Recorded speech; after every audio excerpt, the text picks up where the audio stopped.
السلام علیکم دوستوں۔ حکیم لقمان کی سبق آموز کہانی۔ حکیم لقمان کے بارے میں کہا جاتا ہے کہ آپ بہت دانشمند تھے۔ آپ کے آقا نے آپ کو بیچنے کے لیے پیش کیا تو ایک آدمی جو کاشتکار تھا اس نے آپ کو خرید لیا اور اپنے ساتھ گھر لے گیا۔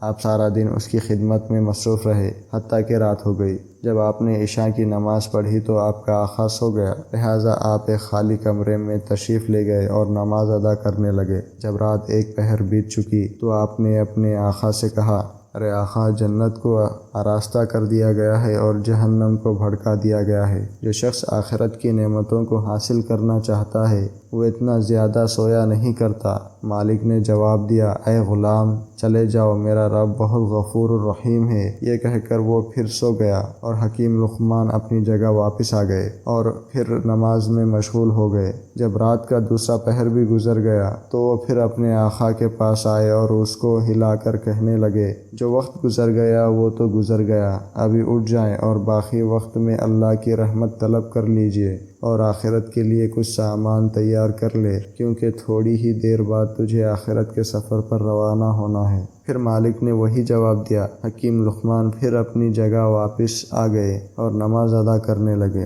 رات کا تیسرا پہر بھی بیت گیا۔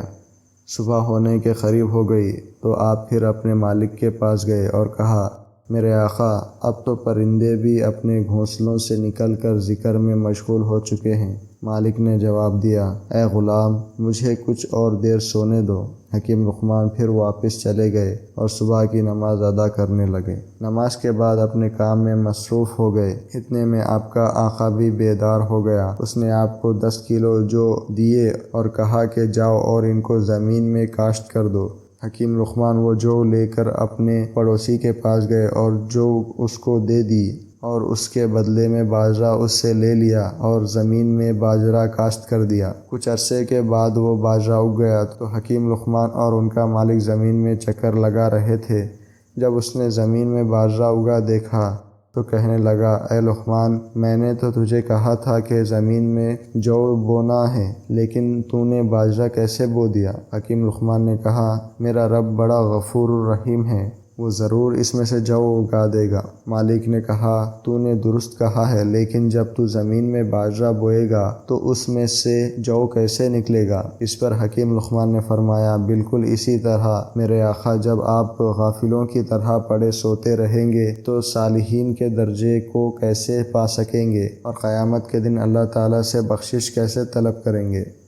پیارے دوستوں، آج کل ہمارے ہاں یہ بات بہت عام ہو چکی ہے کہ ہم گناہ کرتے ہیں، نماز نہیں پڑھتے اور پھر کہتے ہیں اللہ بڑا مہربان ہے، وہ ہمیں بخش دے گا۔ میرے دوستوں، یہ بہت ہی برا کام ہے کہ ایک طرف ہم اللہ کی کھلم کھلا نافرمانی کریں اور دوسری طرف کہیں کہ اللہ بہت مہربان ہے۔ یقیناً گناہگار اور پرہیزگار کبھی بھی برابر نہیں ہو سکتے۔